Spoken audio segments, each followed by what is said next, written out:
melanjutkan atau default Pak. Sebelum mungkin saya lempar pertanyaan ke partisipan Pak, ingin bertanya Pak. Yang pertama Pak, dengan adanya, misalkan dengan adanya pengurangan ruang lingkup, berapa besar sih Pak dampak buat Jasa Marga Group, itu yang pertama. Terus yang kedua, apa boleh Pak Jasa Marga tidak melanjutkan proyek Probowangi agar supaya keuangan Jasa Marga tetap sehat? Silakan mungkin Pak Adi. Pertanyaannya bagus banget Pak. Ya Pak, tentunya saya cerita panjang lebar, kalau tidak terukur ya juga percuma juga ya Pak. Nomor satu, dampak terhadap Jasa Marga. Dengan adanya pengurangan pentahapan ini, jelas Pak, jadi pengaruhnya luar biasa ke kita. Dari sisi kelayakan Pak, PPJT kita awalnya 11,17 IRR. Begitu kita evaluasi ulang gitu ya, itu menjadi 6% Pak IRR.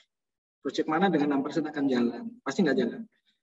Kemarin sempat teman-teman dari korpor juga udah mengikut, dengan itu Jasa Marga udah nggak bisa gitu ya. Nah, dengan dibuat pentahapan ini, saat ini kembali ke angka 11%. Artinya IRR kita kembali. Nah, artinya ini satu, proyek kita menjadi layak. Banyak sekali tadi bisa dijual, bisa di ini, kemudian setoran modalnya juga sudah terukur dan bisa dalam kapasitas Jasa Marga masih bisa. Itu yang pertama Pak. Yang kedua, kalau nggak salah CDS-nya itu, cash deficit-nya itu, kalau yang pertama itu sekitar 23 triliun Pak. Jadi cash defisiensi itu yang harus ditanggung oleh pemegang saham selama masa konsesi itu sekitar 23 triliun Pak. Untuk kalau sekaligus. Tapi kalau yang sudah bertahap itu cuma sekitar di angka 10 Pak, 10 triliun. Nah, ini ada pengurangan hampir 50%. Dan ini sudah diperhitungkan teman-teman, kami sudah koordinasi dengan teman-teman, dan ini masih masuk dalam kekuatan Jasa Marga. Mungkin itu ya Pak, sekilas gambaran. Cash defisiensi yang harus ditanggung ini luar biasa, bisa berkurang. Kedua, masalah boleh tidaknya Pak. Jadi mungkin saya sampaikan di sini tadi juga udah, mungkin konsesi kita tuh tetap Pak, Probowangi. Jadi tidak jadi Probosuki, tapi tetap Probowangi. Kenapa? Tidak boleh ada pengurangan lingkup. Sehingga kalau boleh dibilang, apakah kita boleh tidak meneruskan? Ya, jawabannya sih tidak boleh Pak. Kalau sudah diperintahkan dan sudah sepakat. Bagaimana kita meneruskannya? Kalau kita sudah menghitung, sudah mampu, dan sudah sepakat Pak. Jadi kuncinya itu Pak. Jadi sudah ada kesepakatan antara kita dengan pemerintah yang harus kita teruskan. Tapi selama itu tidak ada kesepakatan, kita boleh tidak membangun. Itu Pak. Terima kasih Pak. Oke, baik. Terima kasih Pak Adi. Artinya tetap semangat dan kita lanjutkan Pak untuk Probowangi. Baik, terima kasih Pak Adi. Baik Pak, kita masuk Pak untuk ke pertanyaan dari para partisipan Pak. Sudah ada yang pertama dari Bapak Asep Sopian Deni. Izin bertanya terkait targeting penyelesaian proyek Probolinggo Banyuwangi yang cepat dan sasaran penyelesaiannya sesuai dengan planning dari awal. Bagaimana menyikapi upaya tantangan rintangan terutama pembebasan lahan yang dirasa kendala. Kedua, konsep jalan menggunakan beton atau aspal. Terima kasih Bapak, salam sehat. Silakan Pak Adi. Langsung aja Pak ya, saya jawab ya. Ya, silakan Pak. Oke, makasih Pak Asep. Yang jawab yang gampang dulu Pak. Jalannya beton Pak, rigid pavement Pak, 30 cm. Ya, jalannya beton ya Pak. Ya Pak, sama Pak dengan yang lain. Terus kemudian untuk yang kiatnya Pak. Jadi kami membuat penjadwalan. Apa yang sudah kami tetapkan tadi, jadwal yang sudah kami sampaikan tadi Pak Asep, itu sudah merupakan hasil dari pengelolaan resiko kita terhadap kemungkinan konstruksi kita ini tidak berjalan dengan baik gitu ya. Pada tahun 2019 ya, pada saat tanah sudah belum bisa dibebaskan, kita juga tidak mulai konstruksi. Memang waktu itu sempat sudah dicanangkan kontraktornya dulu, tetapi bagian daripada langkah kita adalah menunda atau tidak melakukan konstruksi dulu saat itu. Gitu ya Pak ya. Jadi tanahnya waktu nggak nyampe 8% Pak. Sehingga kita terpaksa dengan segala resiko, kontraktor tidak boleh kerja dulu. Kita tidak memberikan SPMK. Karena kalau kita sampai berikan SPMK, yang ada nanti terhambat, berhenti tengah jalan, klaim, Itu luar biasa banyaknya. Nah, saat ini setelah 2 tahun dan tanahnya sudah mendekati selesai dan kita melihat bahwa sisa dari pekerjaan tanah itu apa? Proses tanah itu kan banyak banget Pak ya. Mulai dari awal sampai dengan musyawarah, penetapan kemudian kesepakatan harga, pembayaran itu ada beberapa proses yang harus dijalankan. Itu tinggal ujungnya saja. Sehingga estimasi kita sekitar bulan pas kita lelang besok itu tanah sudah 70%. Begitu lelang selesai, karena kendalanya kan cuma lahan dana yang dari pemerintah dan sudah dijanjikan kemarin koordinasi kita dengan BPIP itu akan dikucurkan penuh sehingga akhir tahun ini tanah 100%. Nah inilah sehingga kami memberanikan diri sudah memulai untuk melakukan konstruksi. Saya boleh cerita sedikit Pak, tanggal 3 Januari 2020 kami rapat bareng dengan Jogja Solo Pak. Undangan BPJT waktu itu agendanya adalah pemberian SPMK untuk Jogja Solo dan Probolinggo Banyuwangi. Di dalam rapat itu kami dengan hormat menolak SPMK itu Pak sebelum rapat itu sehingga pada rapat 3 Januari 2020 yang diberikan SPMK kalau nggak salah hanya Jogja Solo seksi berapa saya lupa. Jadi kami akhirnya rapat untuk agenda kita tolak. Jadi sampai seperti itu Pak Asep. Jadi kita harus mengatakan bahwa kita tidak akan bisa melakukan konstruksi kalau tanahnya belum siap. Karena pada waktu 3 Januari tanahnya tidak lebih dari 15%. Waktu itu bahkan mungkin baru 11%. Mungkin itu Pak sedikit gambaran. Terima kasih Pak. Terima kasih Pak. Bisa menjawab Pak. Sangat hati-hati sekali ya Pak ya. Yang jelas ya Pak Adi sampai menolak SPMK ya Pak ya. Tadinya mungkin bisa berbarengan ya Pak gitu ya. Ya. Oke baik, terima kasih. Mungkin Pak Asep Sopyan Deni tadi sudah dijawab oleh Pak Adi. Selanjutnya Pak, pertanyaannya dari Pak Alfiansah. Izin bertanya, sindikasi atau pinjaman untuk pembangunan proyek tol Probolinggo Banyuwangi, apakah berasal dari Himbara atau bank swasta atau murni dari laba perusahaan? Itu yang pertama Pak. Yang kedua, seberapa besar potensi gangguan pengguna jalan ketika melintasi zona latihan tempur Pak? Misalnya ketika melintas terdengar suara mortir yang menyebabkan pengguna jalan kaget dan menimbulkan serangan jantung dan kecelakaan Pak. Potensi-potensi. Silakan Pak Adi. Ya, makasih Pak. Untuk sindikasi, saya jawab dulu yang laba dulu ya Pak ya. Jadi yang jelas Pak Mas Alfiansyah ya. Iya betul Pak Alfiansyah. Pak Alfiansyah, jadi ya karakteristik laporan keuangan kita Pak. Ya jelas kalau awal-awal konstruksi yang namanya laba itu nggak ada sih Pak. Jadi kecuali memang laba yang sesungguhnya gitu ya. Sehingga dari laba tidak akan mungkin bisa mendanai. Mungkin itu ya Pak. Yang kedua tentunya dari pinjaman. Jadi sumber pendanaan kita itu 30% equity Pak. Bukan laba tapi equity modal ya. 70% pinjaman. Equity kita sumbernya dari mana? Nah, saya di sini story sama Pak Agus ya Pak. Mohon izin Pak Agus. 30% dari salah satunya adalah jasa marga dan pemegang saham lain. 70% sisanya dari lembaga dari pinjaman. Sebetulnya boleh saja pinjaman dari non perbankan gitu ya. Boleh saja. Tetapi di sini kemungkinan kita akan menggunakan Himbara plus. Tapi belum sih, ini baru mulai melakukan pendekatan dan perhitungan. Seperti saya sampaikan tahun lalu, 2 tahun lalu nggak ada yang lirik Pak Alfian ya. Tapi alhamdulillah tahun ini kemarin Mandiri, BNI, leadnya mungkin BNI sama BCA kemungkinan akan berusaha untuk memenuhi kebutuhan pinjaman kita. Mungkin itu Pak Alfian, terima kasih. Oke, baik. Latihan tempur ya, latihan tempur. Ya betul. Yang kedua, jadi latihan tempur kita itu, jalan tol kita itu, bentar mungkin ada gambarnya tadi ya, melintasi kira-kira 4 kilo ya, 4 kilo wilayah hutan di daerah Karangtekok namanya Pak. Karangtekok itu di Situbondo. Jadi kalau sudah ada latihan tempur itu kondisinya itu mulai dari gunung sampai ke laut Pak. Jadi biasanya tank, kemudian persenjataan kayak peluru mortir dan lain-lain itu biasanya itu Pak diluncurkan dari arah selatan jalan tol kita melintasi di atas kita sampai ke laut sampai ke sana gitu Pak. Dan memang kondisinya membahayakan sih Pak. Nah, jadi biasanya kalau ada lewat situ memang kendaraan di stop.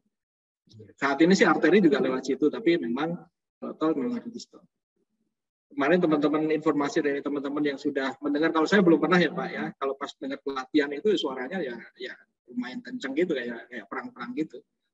Sehingga memang tidak diperkenankan ada kendaraan yang lewat, takutnya ada peluru nyasar Pak, gitu ya. Mungkin itu Pak. Tapi yang jelas aturannya kami tidak diperbolehkan melewati kalau pas ada latihan tempur. Itu. Baik, terima kasih Pak Adi. Jadi jaraknya 4 km ya Pak ya dari tempat pelatihan ya Pak ya? Enggak, kita mohon maaf mungkin saya share ya gambarnya ya. Sebentar, izin. Jadi kita itu kenapa?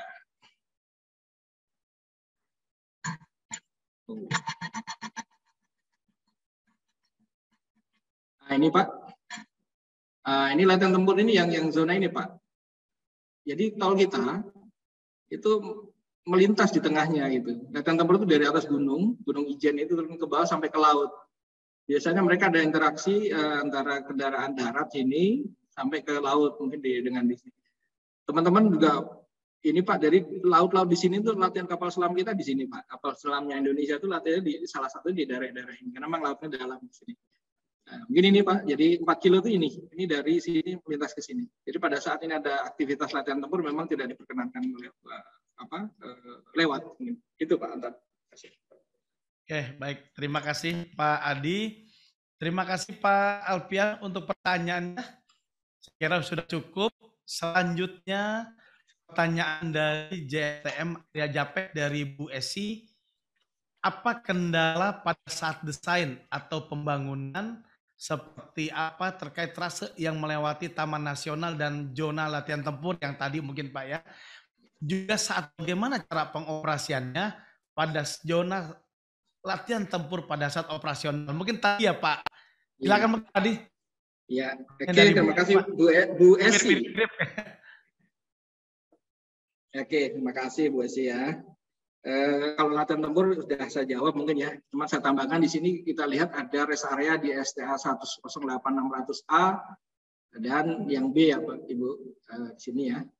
Di sini ini kendaraan sementara berhenti di sini. Jadi nanti kalau misalnya ada latihan tempur ya berhenti. Katakan ini berhenti 3 jam, 4 jam, biasanya nggak sampai sehari sih kalau memang seperti itu. Kecuali khusus ya.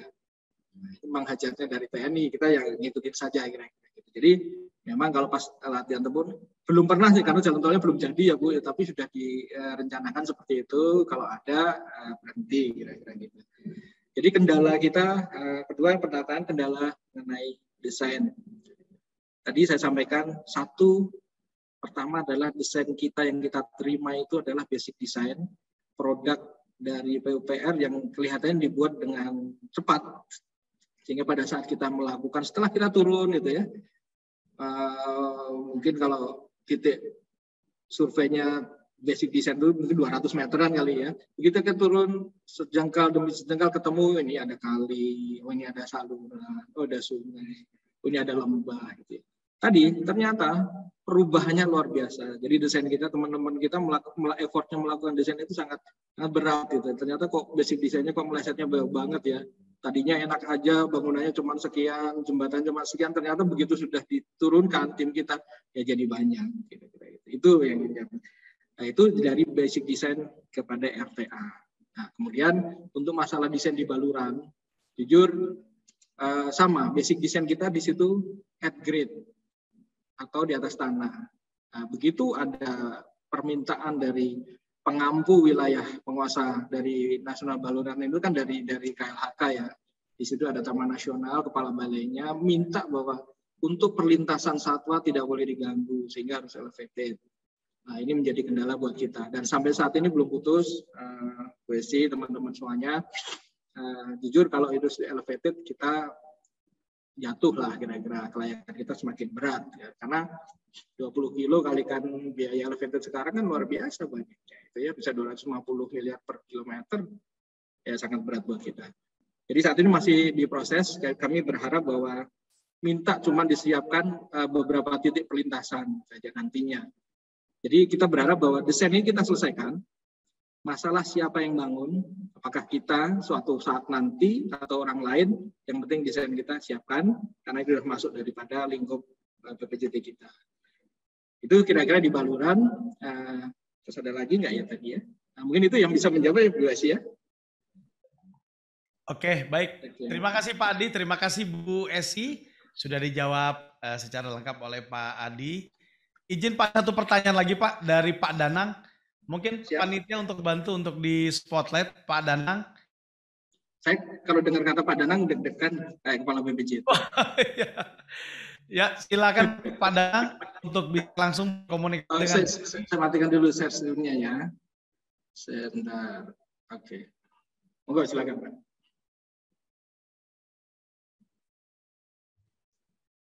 Monggo Pak Danang.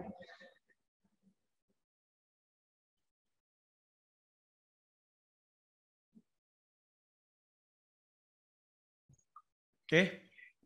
Silakan Pak Danang. Ya, Assalamualaikum warahmatullahi wabarakatuh. Waalaikumsalam. Selamat siang Pak Adi. Perkenalkan, nama saya Danang Setiadi dari PT Marga Nusantara, Pak. Mohon izin tadi sebenarnya sudah ada beberapa pertanyaan yang sudah dijawab. Sudah dijawab ya. Sudah dijawab, cuman mungkin untuk mereview kembali pertanyaan dari saya yang mungkin masih bingung ya untuk terkait dengan pembebasan lahan. Nah, di sini yang poin pertama adalah untuk progres khusus untuk di area zona tempurnya. Untuk progres pembebasan lahan pada zona latihan tempur ini sudah berapa persen dari total luas lahan yang dilewati oleh trase jalan tol yang tadi juga sempat disampaikan kurang lebih sekitar 4 km gitu ya Pak ya. Ya. Lalu tadi yang kedua sudah sempat dijawab, cuman mungkin terkait dengan teknis yang mungkin bisa digambarkan kembali Bapak untuk mekanisme stop atau berhenti dan untuk lamanya kita berhenti di rest area itu, baik di sisi jalur A dan jalur Bandung gitu ya, jalur Ambon dan Bandung, itu sampai dengan menunggu latihan tempur itu, kira-kira apa kode yang diberikan dari pihak TNI Angkatan Laut ya dalam hal ini. Lalu apabila kita jalan tol itu sudah jadi, kita anggapannya sudah jadi, konstruksi sudah jadi, terlepas dari desainnya seperti apa. Nah, pada area Latpur itu dengan tadi sempat dijelaskan dilalui oleh kendaraan tempur itu apakah tidak mempengaruhi dari sisi konstruksinya gitu ya, dari konstruksi apakah nanti ada terlempar mortir atau lokasi-lokasi yang dilalui kendaraan tank gitu ya, yang menyebabkan konstruksi untuk jangka panjang jalan tol itu berpengaruh ke situ. Itu Bapak. Terus lalu yang ketiga, bagaimana cara pendekatannya Bapak untuk pihak TNI Angkatan Laut terkait dengan mengingat pembangunan jalan tol ini merupakan bagian dari PSN begitu. Apakah dari pihak TNI Angkatan Laut dalam hal ini mendukung penuh dari program pemerintah saat ini gitu. Mungkin kira-kira itu Bapak pertanyaan dari saya. Terima kasih. Assalamualaikum warahmatullahi wabarakatuh. Waalaikumsalam warahmatullahi wabarakatuh. Terima kasih Pak Danang. Ini bukan siapa-siapanya Pak Danang Atmojo, Pak Danang BPJT ya Pak ya? Bukan Bapak. Deg-degan ya Pak ya. Itu sering bertemu beliau jadi. Ya, Bapak. Terima kasih Pak Danang. Yang pertama mengenai progres zona tempur ini, zona tempur Karangtekok itu berada di seksi 3 Pak Danang. 3 bagian yang disuspend. Jadi bagian yang disuspend oleh pemerintah dan kita gitu ya. Jadi pemerintah ya. Di situ PPK-nya juga dinonaktifkan. Jadi kan tadi sedikit saya sampaikan bahwa kita dibagi menjadi tiga seksi besar gitu ya. Seksi 1 itu yang dari awal sampai dengan Python, kemudian seksi 2 itu Python Situbondo, dan sedikit nyenggol penyakit Besuki itu bagian dari awal seksi 2 sebetulnya.